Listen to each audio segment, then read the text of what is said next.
ওং নমো ভগবতে বাসুদেবায়। আজকের বিষয়টি গুরুত্বপূর্ণ হতে চলেছে। মাসটি হচ্ছে মে 2025, রাশি হচ্ছে কন্যা রাশি। কন্যা রাশি বা কন্যা লগ্নের জাতক জাতিকাদের ক্ষেত্রে এই মে 2025 অর্থনৈতিক অবস্থা কীরূপ হতে চলেছে, শিক্ষা, স্বাস্থ্য, কর্ম, প্রেম, বিবাহ ও বিবাহিত জীবন নিয়ে আলোচনা করব। যেটুকু করব নিখুঁতভাবে করব, ধৈর্য সহকারে আপনারা ভিডিওটি দেখবেন। আমার প্রিয় দর্শক বন্ধুকে আমার আন্তরিক অভিনন্দন, শুভেচ্ছা ও ভালোবাসা জানাই। আমি আশা করি অনাদির আদি গোবিন্দের অশেষ করুণায় আপনারা সকলেই কুশলে আছেন। আমি কারো ব্যক্তিগত জন্মছক বা ন্যাটাল চার্ট নিয়ে বিচার বিশ্লেষণ করছি না। ঠিক এই মে 2025 গ্রহ সন্নিবেশের মাধ্যমে একটি ছক প্রস্তুত করে তার উপরে বিচার এবং ফলাদেশ করব। সেটি হবে আপনাদের এ মাসের গাইডলাইন। এরপরেই আমি চলে আসছি, দেখুন এই ছকটি প্রস্তুত করেছি 1 মে 2025 উপর। যেহেতু কন্যা রাশি নিয়ে আমি আলোচনা করতে চলেছি, কন্যা রাশিটি রাশিচক্রের 6ষ্ঠতম রাশি। এই রাশির অধিপতি গ্রহ বুধ। বুধ এই রাশিতে তুঙ্গস্থ হয়, শুক্র এই রাশিতে নিচস্থ হয় এবং রবি এই রাশির ক্ষেত্রে মিশ্র ফলদাতা, চন্দ্র এবং বৃহস্পতি, মঙ্গল এই রাশির ক্ষেত্রে শত্রুকারক গ্রহ এবং শনিদেব এই রাশির ক্ষেত্রে পঞ্চমপতি হওয়ার কারণে শুভকারক গ্রহ। আমি আচার্য কমল শাস্ত্রী প্রত্যেক বুধবার এবং শুক্রবার সন্ধ্যা 8:30 এই চ্যানেলে লাইভ অনুষ্ঠান নিয়ে উপস্থিত হই। ঠিক ওই সময় আমাকে ফোন করলে আপনারা নিজেদের ভাগ্য বিষয়ে জানতে পারবেন। তাছাড়া বিভিন্ন ধরনের ভিডিও আপলোড করে থেকে সেগুলি পাওয়ার জন্য আমার চ্যানেলটিকে সাবস্ক্রাইব করে বেল আইকনে ক্লিক করে রাখুন। যখন আমি লাইভ অনুষ্ঠান বা যে কোনো ভিডিও আপলোড করব আপনাদের কাছে নোটিফিকেশন পৌঁছে যাবে। দেখুন, রবি আপনাদের ক্ষেত্রে যেহেতু অষ্টমভাবে অবস্থান করলে, রবি এখানে 14 মে পর্যন্ত অবস্থান করবে, তারপরে কিন্তু নবম স্থান ভাগ্যস্থানে প্রবেশ করবে। বৃহস্পতি আপনাদের এতদিন ভাগ্যস্থানে অবস্থান করছিল, বৃহস্পতি ট্রানজিট করতে চলেছে 14 মে আপনাদের কর্মভাবে প্রবেশ করবে। বর্তমানে মঙ্গল আপনাদের লাভস্থানে অবস্থান করছে, কেতু আপনাদের রাশিভাবে অবস্থান করছে, কিন্তু এই মাসে ট্রানজিট করতে চলেছে 19 মে আপনাদের দ্বাদশভাবে গমন করবে। এবং রাহুও আপনাদের সপ্তমভাবে গোচরে অবস্থান করছিল, রাহুও ঠিক 19 মে কুম্ভ রাশিতে আপনাদের ষষ্ঠভাবে প্রবেশ করবে। শনিদেব সপ্তমভাবে অবস্থান করছে, শুক্র এই মাসে পুরো আপনাদের মীন রাশিতেই অবস্থান করবে, বুধ এখানে অবস্থান করছে রাশিপতি আপনাদের, সে অষ্টমভাবে 7 মে প্রবেশ করবে, এখানে 23 মে পর্যন্ত অবস্থান করার পরেই ঠিক নবমভাবে প্রবেশ করবে। এই হলো গ্রহের একটা ট্রানজিট আপনাদের কাছে তুলে ধরলাম। যেহেতু প্রথমে আমি একটুখানি রাশিভাবটা দেখে নেব। রাশিভাবে কেতু কিন্তু অবস্থান করছে। জন্মকালীন যদি কেতু শুভ থাকলে তাহলে আপনারা 1.5 বছর অবস্থান করেছে, আপনারা বুঝতে পেরেছেন, অনেকেই শুভ ফল পেয়েছেন, অনেকের ক্ষেত্রে নানান দিক দিয়ে সমস্যা কেতু কিন্তু এনে দিয়েছে। কেতু ঠিক 19 মে প্রবেশ করবে ঠিক আপনাদের দ্বাদশভাবে প্রবেশ করলে যদি জন্মকালীন যদি অশুভ থাকলে তাহলে অনেক সময় আর্থিক ব্যয় বা ঋণযুক্ত করিয়ে দিতে পারে। নাহলে দ্বাদশ ভাব হচ্ছে মুখ্য ভাব, যেহেতু কেতু আধ্যাত্মিক কারক গ্রহ, সেই কারণে এখানে আধ্যাত্মিক দিক দিয়ে মন মানসিকতা ইত্যাদি দেয়। এবং অনেক সময় এই জায়গায় গোচরে সন্তানের জন্মবার পরে তার বাবার কিন্তু ভাগ্য উন্নতি কিন্তু কেতু ঘটিয়ে থাকে, এই জায়গাটা কিন্তু আনে। এবং সবথেকে আপনাদের ক্ষেত্রে রাশিপতি যেহেতু বুধ থেকে সপ্তমভাবে মীন রাশিতে নিচস্থ হয়, কিন্তু যেহেতু ভাগ্যপতি এই জায়গায় অবস্থান করছে, সে শুক্র দ্বিতীয় পতি হিসেবে এখানে নিজভঙ্গ রাজ্য, কারণ শুক্র এখানে উচ্চস্থ, নিজভঙ্গ রাজ্য করার কারণে আপনাদের ক্ষেত্রে রাশিভাবের উপরে দৃষ্টি রাখছে এবং পঞ্চমপতিও দৃষ্টি রাখছে। এগুলো কিন্তু রাশিভাবের উপরে অনেকটাই সুপ্রভাব আনবে। তারপরে 14 মে পর্যন্ত বৃহস্পতিও আপনাদের নবম স্থান থেকে এই জায়গার উপরে কিন্তু দৃষ্টি রাখছে। সেই কারণে যে আপনাদের রাশিভাব অনেকটাই কিন্তু পজিটিভ রয়েছে। এবং এই জায়গার উপরে 3টি নক্ষত্রের মাধ্যমে জাতক জাতিকারা যারা জন্মগ্রহণ করেছেন, প্রথমে উত্তর ফাল্গুনী নক্ষত্রে যাই সকল জাতক জাতিকারা জন্মগ্রহণ করেছেন, প্রথম 15 দিন একটুখানি আপনাদের ক্ষেত্রে নানান দিক দিয়ে বাধা বিপত্তি চললেও পরের 15 দিন আপনারা কিন্তু পজিটিভ রেজাল্ট আপনাদের ক্ষেত্রে অতি অবশ্যই কিন্তু থাকবে। বা আপনাদের ক্ষেত্রে দূরে ভ্রমণের জায়গাটাও কিন্তু আনবার জায়গাটা কিন্তু রয়েছে, বা বিদেশ ভ্রমণ বা দূরবর্তী জায়গায় ধর্মমূলক স্থানে বা কাজকর্মের কারণে আপনাদের কিন্তু ভ্রমণের যোগ কিন্তু পরের 15 দিনের মধ্যে থাকছে। ঠিক যারা হস্তা নক্ষত্রে জন্মগ্রহণ করেছেন, হস্তা নক্ষত্রটি হচ্ছে আপনাদের লাভপতি গ্রহ এখানে বসে থাকা, কিন্তু লাভপতি গ্রহ চন্দ্র যেহেতু স্থির নয়, যেহেতু দ্রুত প্ল্যানেট, সেই ক্ষেত্রে আপনারা মধ্যম বা মধ্যমের উপরে ফল আপনারা এই মাসের ক্ষেত্রে পাবেন, সেটা আপনারা আশা করতে পারেন।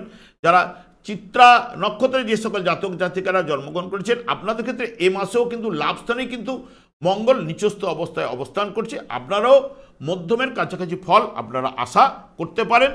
এবং এই রাশির উপরে যেহেতু এই গ্রহগুলির সংযোগ ঘটছে, তাহলে রাশিভাব মোটামুটি পঞ্চমপতি, নবমপতি, রাশিপতি দৃষ্টি পড়ছে। রাহু ওখানে যেহেতু বৃহস্পতিকে রিপ্রেজেন্ট করায়, বৃহস্পতি ভাগ্যের স্থানে ছিল, তাহলে রাহুও যদি জন্মকালীন শুভ থাকলে অতি অবশ্যই এখানে পজিটিভ রেজাল্ট আপনাদের ক্ষেত্রে রয়েছে। দ্বিতীয় ভাব হচ্ছে অর্থের জায়গা। অর্থপতি যে ভাগ্যপতি সেও কিন্তু তুঙ্গস্থ অবস্থায় রয়েছে, পঞ্চমপতিকে নিয়ে অর্থের জায়গা ভালো বলছে। এবং অর্থের উন্নতি বা ব্যবসা সূত্রে উন্নতি, যেহেতু সপ্তম ভাব হচ্ছে ব্যবসা স্থান, এখানে ব্যবসা সূত্রে উন্নতি আসবে সে কথাও বলছে। বা এখানে ষষ্ঠপতিকে নিয়ে বসে থাকা শ্রমের বিনিময়ে রোজগার আসবে সে কথা বলছে। কিন্তু এখানে এই জায়গার উপরে কিন্তু বৃহস্পতি যখন এখানে প্রবেশ করবে 14ই মে, বৃহস্পতিরও দৃষ্টি থাকবে। রাহু 19শে মে যখনই প্রবেশ করবে তারও দৃষ্টি থাকবে। এরা কিন্তু 2, 6, 10 স্ট্রং কানেকশন করছে এবং লাভভাবে বসে সেও কিন্তু এই জায়গায় অর্থের উপরে দৃষ্টি রাখছে।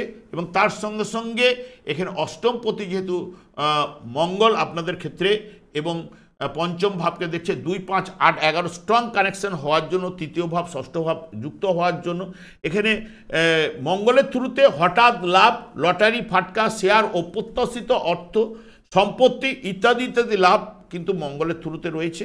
এগুলো কিন্তু অর্থের জায়গার আসবে বা উন্নতি আসবে এই কথাই, বা সৌভাগ্যশালী করবে এই কথাই কিন্তু বলছে।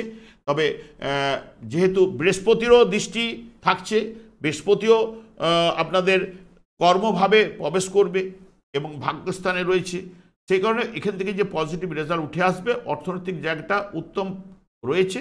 অনেকের ক্ষেত্রে দশা পারমিট করলে তারা কিন্তু পাবেন। তৃতীয়ভাবে অধিপতি গ্রহ যেহেতু লাভ স্থানে রয়েছে অষ্টমভাবে, এখানে ভাই বোন আত্মীয় পরিজনের সঙ্গে সুসম্পর্ক থাকবে। মঙ্গল যাদের জন্মকালীন শুভ রয়েছে তারা পজিটিভ রেজাল্ট অতি অবশ্যই রয়েছে। এখানে আর তৃতীয় ভাব নিয়ে যাচ্ছে না। চতুর্থ ভাবের যেহেতু অধিপতি গ্রহ বৃহস্পতি, সেই বৃহস্পতি কিন্তু ভাগ্যের স্থানে রয়েছে, নবম স্থানে উচ্চশিক্ষার জায়গায়। তাহলে এখানে উচ্চশিক্ষার জায়গা পজিটিভ রেজাল্ট বলছে। বা বৃত্তিমূলক শিক্ষা, এখানে দশমভাবে এসে চতুর্থভাবে দৃষ্টি দেওয়া, বৃত্তিমূলক শিক্ষা যেহেতু বৃহস্পতি মঙ্গলের নক্ষত্রে অবস্থান করছে, যারা কম্পিউটার রিলেটেড বা টেকনিক্যাল ডিপার্টমেন্ট, কম্পিউটার বা এই জায়গার উপরে দক্ষতা কিন্তু আনি। এবং বৃহস্পতি মঙ্গলের নক্ষত্রের শুভ ফল কিন্তু আপনাদের এনে দেবে, কারণ মঙ্গলের নক্ষত্রটি মিত্র নক্ষত্র, মিত্র নক্ষত্রের শুভ ফল এখানে জায়গাটা যেটা কর্মের উন্নতি বা সবথেকে বিশেষ করে বৃত্তিমূলক শিক্ষা, প্রতিযোগিতামূলক পরীক্ষা সাফল্য, যেহেতু মঙ্গলের থ্রুতে মঙ্গল এখানে ষষ্ঠ ভাবের উপরে দৃষ্টি রাখছে, এগুলো কিন্তু আনার জায়গা কিন্তু রয়েছে। এবং প্রাইমারি সেক্টরের পড়াশোনা এবং মায়ের সঙ্গে সুসম্পর্ক বজায় থাকবে, মায়ের থেকে কিছু না কিছু লাভ, কারণ মঙ্গলের নক্ষত্রে থাকা মঙ্গল যেহেতু মায়ের থেকে আপনারা কিছু লাভ বা অর্থ বলুন, সম্পত্তি বলুন, লাভের সম্ভাবনা কিন্তু থাকছেই যেহেতু বৃহস্পতি থ্রুতে। তবে এখান থেকে গৃহ বা বিষয় সম্পত্তি লাভ এগুলো করায়, গৃহ সুখ শান্তি এগুলো নিয়ে আসবে বৃহস্পতি যেহেতু দৃষ্টি রেখেছে। যানবাহন লাভ এমনিতেই রেখেছে। এবং যেহেতু আপনাদের শুভকারক গ্রহ শনির দৃষ্টিও চতুর্থ ভাবের উপরে থাকছে, তাহলে শনিদেবও কিন্তু আপনাদের ক্ষেত্রে যেহেতু শুভকারক গ্রহ এখানে থাকার কারণে শনিদেবও কিন্তু আপনাদের ক্ষেত্রে পজিটিভ রেজাল্ট কিন্তু আনবে। এবং এই যে বিষয় সম্পত্তি লাভ বলুন বা নতুন আবহাওয়া, নতুন পরিবেশে মানুষ হওয়ার কথা বলে সপ্তম ভাব, ভাগ্যভাবকে নিয়ে উচ্চশিক্ষার ক্ষেত্রে যারা বাইরের দিকে পড়াশোনা করছেন বাড়ি থেকে, তাদের ক্ষেত্রে এখানে Shanidev technical line, computer related, engineering department বা নেভি ফেভি এইগুলোতে জলরাশিতে যেহেতু বসে রয়েছে, নেভিতে বা সপ্তমপতিও কর্মপতির সঙ্গে যুক্ত হয়ে কর্মপতির জায়গায় বসে রয়েছে, কর্মপতির ঘরে বসে রয়েছে এবং কর্মপতি যুক্ত হতে চলেছে। অনেক সময় পজিটিভ রেজাল্ট এখানে আসার সম্ভাবনা কিন্তু দেখাচ্ছে। এবং সবথেকে বিশেষ করে চলে যাচ্ছে এখানে যানবাহন লাভ এবং বিষয় সম্পত্তি লাভ, গৃহে সুখ শান্তি, এগুলো কিন্তু বৃহস্পতির যেহেতু দৃষ্টি থাকছে চতুর্থভাবে, চতুর্থপতির দৃষ্টি থাকছে, এখানে পঞ্চমপতিরও দৃষ্টি যেহেতু থাকছে, শুভ ফল আপনাদের ক্ষেত্রে নিয়ে আসবে। তবে পঞ্চম ভাবের অধিপতি গ্রহে যেহেতু সপ্তম ভাবে থাকলে সাধারণত প্রেম থেকে বিয়ের জায়গায় প্রশমিত করে, কারণ সপ্তমভাবে শনি থাকলে যে বিয়ে দেয় না তা নয়, লেট করাতে পারে। গোচরে অনেক সময় কিন্তু যেহেতু রাশিভাবকে দেখছে এবং বিবাহের কারক শুক্রকে নিয়ে বসে থাকা, এটা কিন্তু শুভ যোগ নিয়ে আসবে রাশিভাবের উপর ভাগ্যপতি হিসাবে। অনেকের বিয়ের পরে ভাগ্যের উন্নতি, সফলতা, অর্থনৈতিক উন্নতি, যেহেতু অর্থপতি ভাব সে অর্থ নিয়ে আসতে পারে বা অর্থের যোগাযোগ বৃদ্ধি হবে, এগুলো কিন্তু বলছে। যেহেতু দ্বিতীয় অর্থপতির গ্রহ শুক্র, ভাগ্যপতি যেহেতু শুক্র, এবং পঞ্চম ভাবের উপরে যেহেতু মঙ্গলের দৃষ্টি, নিচস্থ মঙ্গল এখানে দুর্বল রয়েছে ষষ্ঠ ভাবের অধিপতি গ্রহ হিসেবে, বা ষষ্ঠ ভাবের উপরে দৃষ্টি থাকছে পঞ্চম ষষ্ঠ ভাবের জন্য, হয়তো বড় ধরনের কোনো রোগ জ্বালা না নিয়ে গেল, প্রেম প্রীতির জায়গায় কিন্তু অনেকের ক্ষেত্রে উত্থান পতন মঙ্গল কিন্তু দিতে পারে। কারণ যেহেতু অষ্টম ভাবের নির্দেশক, তো এই যে পঞ্চমের সঙ্গে অষ্টম ভাব যুক্ত হওয়া অনেকের ক্ষেত্রে মানসিক চিন্তা, টেনশন এগুলো নিয়ে আসতে পারে। প্রেমের ক্ষেত্রে যেহেতু নবমের দ্বাদশ ভাব অষ্টম ভাবকে পাচ্ছে, পঞ্চমের পঞ্চম পেয়ে গেলে তাহলে ভালো। এখানে পঞ্চমের পঞ্চম প্রতি নবম পতির সঙ্গে বসে থাকে, তাদের কিন্তু অনেকের ক্ষেত্রে গাঢ় প্রেমটাকে নিয়ে আসবে। আবার মঙ্গল যাদের দুর্বল রয়েছে তাদের মঙ্গল প্রেমটাকে কাটিয়ে দেওয়ার চেষ্টা বা মনোমালিন্য, অশান্তি এগুলো কিন্তু নিয়ে আসতে পারে। এবং পঞ্চম ভাব হচ্ছে সন্তানের জায়গায়, মন মানসিকতার জায়গায়, যেহেতু অষ্টম ভাবের সঙ্গে সন্তান দ্বারা একটু ক্লেশ পেতে পারেন, কারণ অষ্টম ভাব যেহেতু যুক্ত আছে, মানসিক টেনশন এগুলো দিতে পারে। ষষ্ঠ ভাব হচ্ছে রোগের স্থান, ষষ্ঠপতি যেহেতু সপ্তম স্থানে জলরাশিতে বসে রয়েছে, ন্যাচারাল জোডিয়ায় যেহেতু দ্বাদশ ভাবে বসে রয়েছে, পায়ের তলা এবং এখানে এই জায়গাগুলোতে হাঁটু বা হাঁটুর সমস্যা, যারা বাতে ভুগছেন, যেহেতু শনি দীর্ঘমেয়াদী রোগের নির্দেশক, এবং মঙ্গল ব্লাড সার্কুলেশন যেহেতু জলরাশিতে বসে রয়েছে, অগ্নিকারক গ্রহ, এমনিতে গরমের সময় চলছে, সেই কারণে ঠান্ডা গরম লেগে এই জায়গাগুলো দিতে পারে। রাহু এই জায়গায় 19 তারিখ প্রবেশ করবে, রাহুও গ্যাস এগুলো আনে, এবং রাহু এখানে যখনই নামবে শনিকে রিপ্রেজেন্ট করে বৃহস্পতি যুক্ত হওয়া, বৃহস্পতির দৃষ্টি পড়া, তাহলে বৃহস্পতি নক্ষত্রে থাকা, তাহলে সর্দি, কাশি, শ্লেষা এই জাতীয়গুলো নিয়ে আসবে। তবে বড় ধরনের কোনো রোগের সম্ভাবনা নেই। তবে সময়ের বিনিময়ে রোজগার থেকে অর্থ বা কর্মের জায়গায় উন্নতি এগুলো কিন্তু নিয়ে আসতে পারে। রাহু এখানে নামার সঙ্গে সঙ্গে, রাহু এমনিতে চণ্ডালকারক গ্রহ, বৃহস্পতির সঙ্গে দৃষ্টি বিনিময় করা, অনেক সময় যদি জন্মকালীন আপনাদের বৃহস্পতি রাহুর সংযোগে দুর্বল হয়ে থাকলে, তাহলে কিন্তু কর্মের ভাবের উপরে যেহেতু রাহুর দৃষ্টি থাকবে, কর্মভাবে যেহেতু বৃহস্পতি বসে থাকবে, তাহলে কর্মে কিন্তু অনেকের ক্ষেত্রে কিন্তু দুর্বল ফল এনে দিতে পারে। না হলে যাদের সবল রয়েছে, কর্ম লাভের যোগ, ব্যবসা বাণিজ্যে উন্নতি।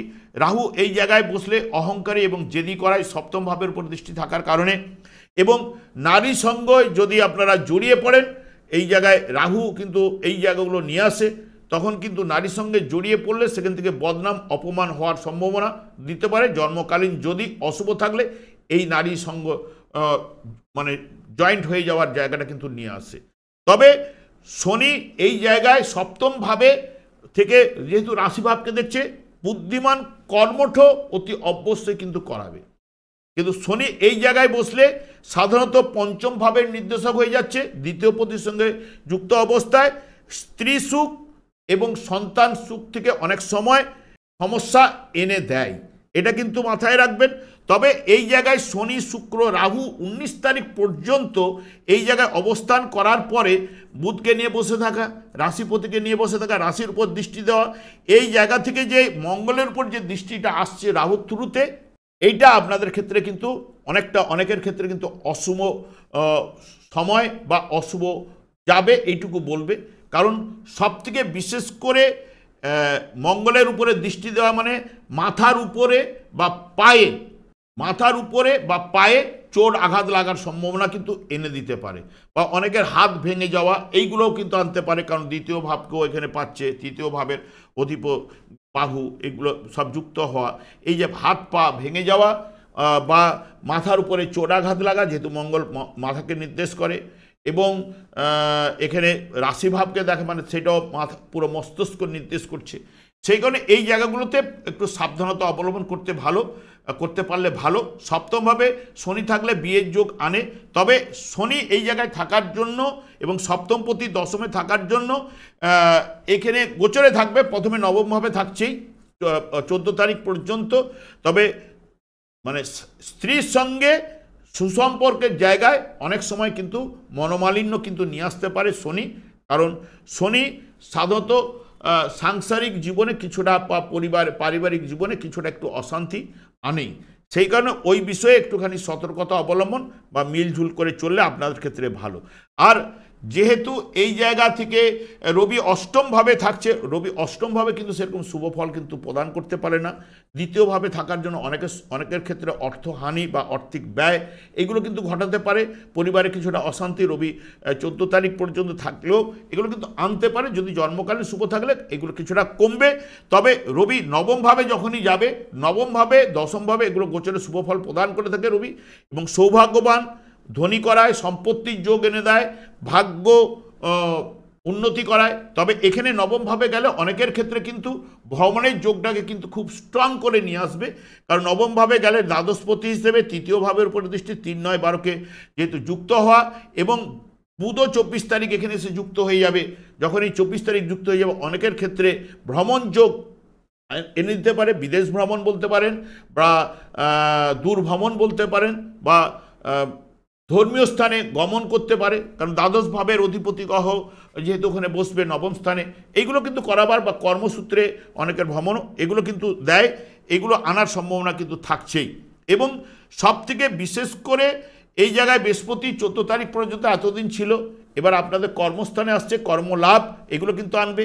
তো কর্মপতিও, ব্যবসা বাণিজ্যে উন্নতি, কর্মপতিও এখানে যেটা সাধারণত 7 তারিখ পর্যন্ত যেহেতু মীন রাশি থাকে, তখন সৎ, সুশীল এবং বিদ্বান, সুপ্রতিষ্ঠিত এগুলো কিন্তু করায়। কারণ এখানে নিজভঙ্গ রাজযোগ সৃষ্টি করছে, যেহেতু এগুলো আনবে।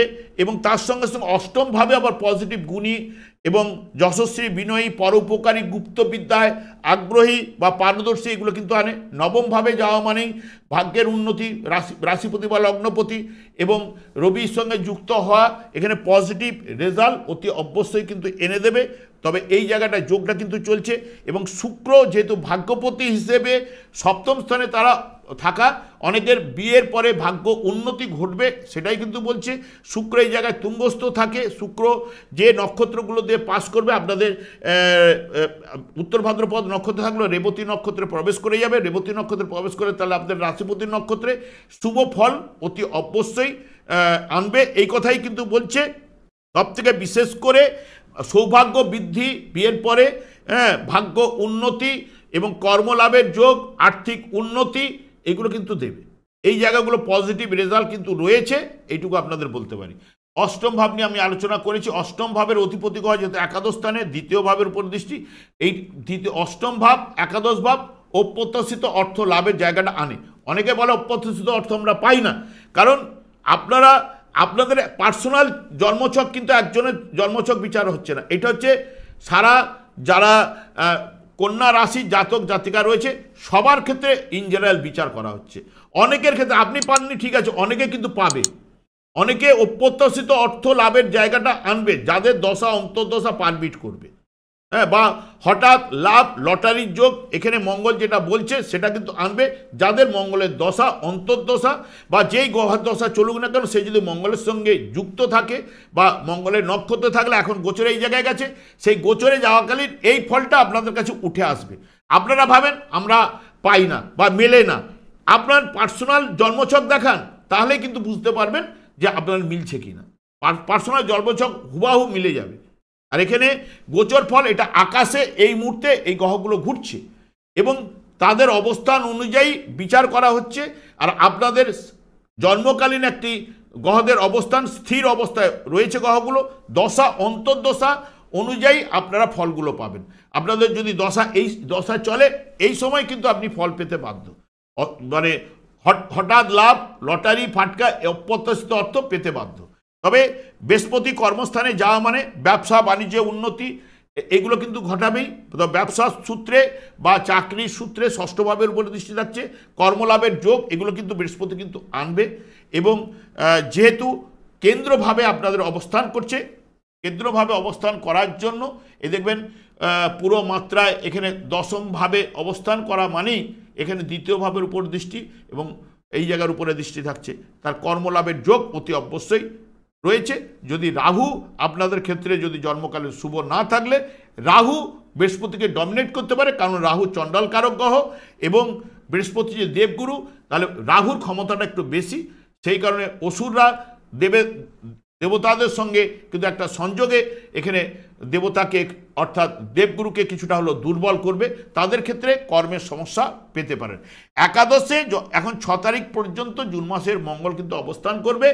তবে মঙ্গল বর্তমানে 12ই মে পর্যন্ত শনির নক্ষত্রে থাকবে। এই শনির নক্ষত্রে থাকলে শুভফল কিন্তু আনে, যেহেতু এখানে রাশিপতিকে নিয়ে বসে থাকা রাহু যুক্ত, এই যে যোগটা অনেকের ক্ষেত্রে হয়তো বিশেষ করে মাথার উপরে কোনো চোট আঘাত লাগা, মাথার উপরে কিছু একটা লাগা, পায়ের চোট আঘাত লাগা সম্ভাবনা দিতে পারে, এইটুকু বলতে পারি। তবে কর্মের জায়গায় বৃহস্পতি যাওয়া মানে বৃহস্পতি সাধারণত ব্যাংকিং সেক্টর এবং হিসাব রক্ষক, অর্থ ডিপার্টমেন্ট, হ্যাঁ, হিসাব পরীক্ষক, এবং এই জায়গাটায় যেহেতু বৃহস্পতি মঙ্গলের নক্ষত্রে থাকছে, কম্পিউটার রিলেটেডে অনেকে চাকরির জায়গা, নেভিতে অনেকে চাকরির জায়গা, ইঞ্জিনিয়ারিং ডিপার্টমেন্টে চাকরির জায়গা, এগুলো কিন্তু করাতে পারে। যারা আইন নিয়ে পড়াশোনা করছেন বা তাদের ক্ষেত্রে বলুন ভালো জায়গা, বা আইন বিষয়ে যারা কাজকর্ম করছেন, বিমা সংক্রান্ত কাজকর্ম যারা করছেন, এবং এজেন্সি দালালি যারা করছেন, ব্যাংকে, এগুলো কিন্তু পজিটিভ রেজাল্ট এ মাসের ক্ষেত্রে রয়েছে। আবার বিশেষ করে কম্পিউটার রিলেটেড যারা চাকরি ফাকরি এখনও পাচ্ছে না, এই জায়গাগুলোর উপর অ্যাপ্লিকেশন করুন, হয়তো অনেকের ক্ষেত্রে চাকরির জায়গাগুলো পাওয়ার সম্ভাবনা কিন্তু আনবে। কারণ এখানে বেশ কিছুদিন মঙ্গলের নক্ষত্রে থাকবে, কম্পিউটার রিলেটেড, কম্পিউটারের উপর দক্ষতা যারা থাকছে তাদের ক্ষেত্রে, যেহেতু এটা বুধের ঘর, বুধ বৃহস্পতি এবং মিলে মঙ্গলের যুক্ত হয়, এখানে এই জায়গাগুলো আনতে পারে, এটুকু আপনাদের বলতে পারি। এইগুলো জায়গাগুলোকে পাওয়ার সম্ভাবনা থাকছে। এবং সবথেকে এখানে মঙ্গলও, যেহেতু মঙ্গলের নক্ষত্র রয়েছে, পশু বা পশুজাত দ্রব্যের ব্যবসা যারা করছে এই সময় ভালো মুনাফা লাভের জায়গাটা কিন্তু পাবেন। আমি আর এখানে দ্বাদশ ভাব নিয়ে আলোচনা করেছি, এগুলো নিয়ে প্রত্যেকটা ভাবই কিন্তু আমরা আলোচনা হয়ে গেছে, আমি আর দীর্ঘায়িত করছি না। তবে আমি একটা কথাই আপনাদের কাছে বলবো, যেহেতু শনিদেব আপনাদের শুভকারক গ্রহ, পঞ্চমপতি ষষ্ঠপতি হলে সপ্তম ভাবে 2.5 বছর অবস্থান করছে, শনিদেবকে সন্তুষ্ট রাখার চেষ্টা করুন। কারণ শনিদেব যদি সন্তুষ্ট হন, অন্যান্য সকল গ্রহকে সন্তুষ্ট করার জায়গাটা কিন্তু শনিদেবই কিন্তু নিয়ে আসে। শনিদেব কর্মফলদাতা, দণ্ডদাতা, এবং শনিদেব যেহেতু আপনাদের ক্ষেত্রে শুভকারক গ্রহ, সেই কারণে শনিদেব একমাত্র সন্তুষ্ট হন কৃষ্ণ নামে। হরে কৃষ্ণ মহামন্ত্র আমাদের 4 যুগে যে 4টি যুগধর্ম রয়েছে, এই যুগের যুগধর্ম, এই নাম সারা সবসময় করার জন্য ওনার স্ত্রী ওনাকে শনিদেবকে অভিশাপ দিয়েছিলেন। সেই কারণে এই নাম আপনারা জপ করুন। শনিদেব সন্তুষ্ট হলে আপনাদের সংসারে সুখ শান্তি আনন্দের বাতাবরণ প্রবাহিত হবে। আমি আর দীর্ঘায়িত করছি না, তবে আমি আচার্য কমলশাস্ত্রী প্রত্যেক বুধবার এবং শুক্রবার সন্ধ্যা 8:30 এই চ্যানেল লাইভ অনুষ্ঠান নিয়ে উপস্থিত হই। ঠিক ওই সময় আমাকে ফোন করলে আপনারা নিজেদের ভাগ্য বিষয়ে জানতে পারবেন। তাছাড়া বিভিন্ন ধরনের ভিডিও আপলোড করে থাকি, সেগুলি পাওয়ার জন্য আমার চ্যানেলকে সাবস্ক্রাইব করে বেল আইকনে ক্লিক করে রাখুন। যখন আমি লাইভ অনুষ্ঠান বা যে কোনো ভিডিও আপলোড করব আপনাদেরকে নোটিফিকেশন পৌঁছে। আমি অনাদি গোবিন্দের কাছে প্রার্থনা করি আপনারা ভালো থাকুন, সুস্থ থাকুন, আনন্দ থাকুন। আজ এই পর্যন্ত, পরের ভিডিওতে দেখা হচ্ছে। নমস্কার।